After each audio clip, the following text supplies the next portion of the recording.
us one of the people holding up an agreement to fund the government, Florida Republican Congressman Matt Gaetz.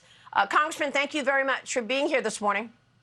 Oh, thank you. I'm glad I get to respond to your monologue, because if you're saying that I'm standing in the way of all the Republican wins, I'd love you to enumerate them. Watching my friend and mentor Jim Jordan, it was quite painful, because he started by saying we should only pick one fight, the border. But then as the interview went on, he said, well, we should pick a second fight, Jack Smith. And by the time the interview rounded out, he was saying that we shouldn't be funding Ukraine without a plan.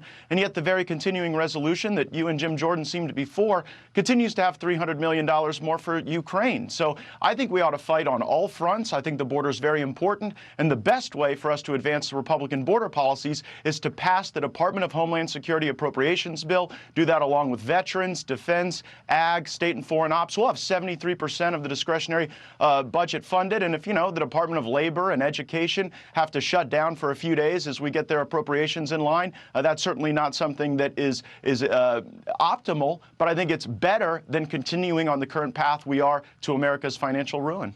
Congressman, I understand, and that is why you are on this program this morning, because I want to give you a fair shot, and I want to get you heard. So tell me why you are threatening Speaker McCarthy and trying to shut down this government at a time that the Republicans have finally gotten some upper hands here in terms of wins, able to investigate President Biden on what looks like bribery. Yeah, we don't put our pencils down in the investigation of President Biden during a shutdown, so the premise is false. Second, if Kevin McCarthy was actually serious about pursuing the Bidens, he would have sent Hunter Biden a subpoena by now. That's how you know this is sort of failure theater that you're observing.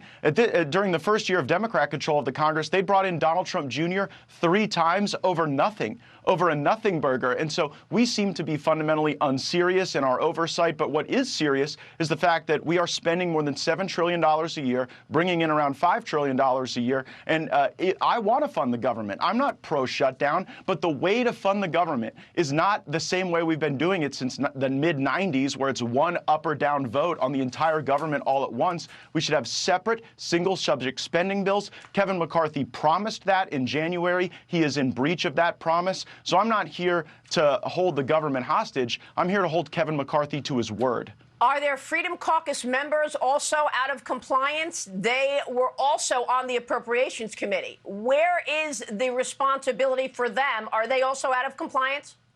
No, I'm not a member of the Freedom Caucus. I'll let them speak for themselves. But take, for example, the border. This issue you think has great primacy, and I would agree with you. The Department of Homeland Security appropriations bill was passed out of the Appropriations Committee in June.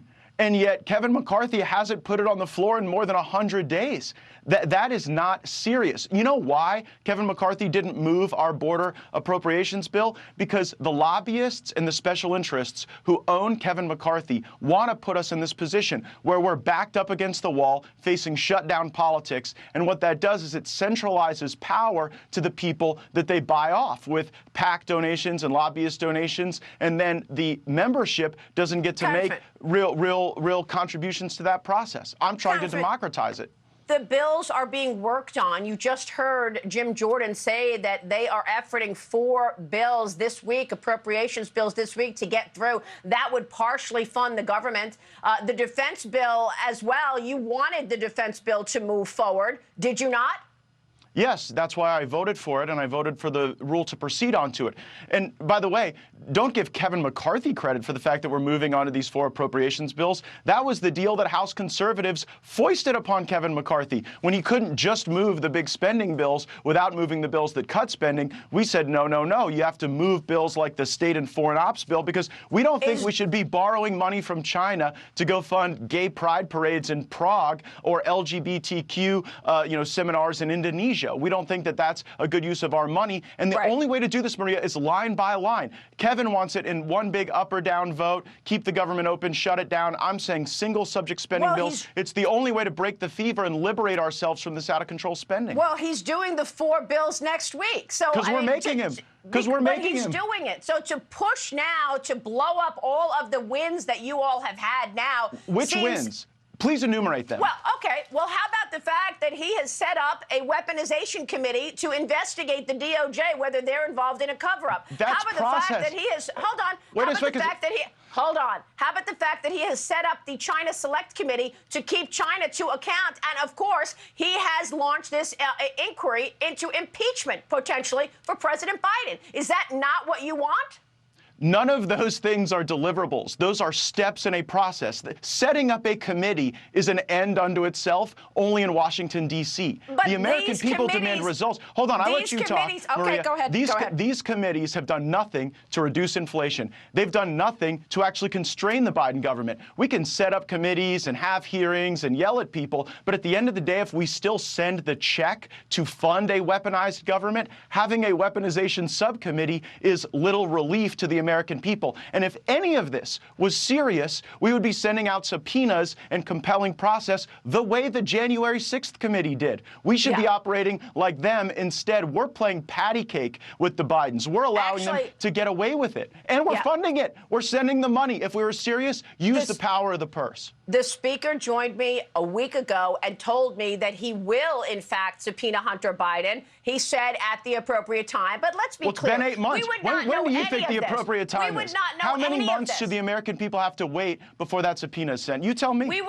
We would not know anything that we know about the Biden family. 176 suspicious activity reports, 20 shell companies set up while he was vice president, the whistleblower testimony. We would not know any of this if not for those committees that he set up exposing all of this. We just heard from Maria Bartiromo last week. But you have to follow that to its natural conclusion. It's not enough to expose facts that get people angry and animated. You then have to follow those facts to a conclusion and to accountability. You see, that's what Republicans are bad at. We're great at having the hearings and putting on the performances, but if you're still going to underwrite Biden's debt, which is what Kevin McCarthy did joining with Democrats on the debt limit deal, and if you're going to join up with Democrats to still fund his government, Merrick Garland will sit there and he'll answer my tough questions and he'll smirk at me or he'll obfuscate, and then guess what? He goes back to the Justice Department and the coffers are full with money from the American taxpayer that gets turned against the brave patriots in this country. What about the January 6th tapes? Kevin promised he was going to release those. I'm still waiting.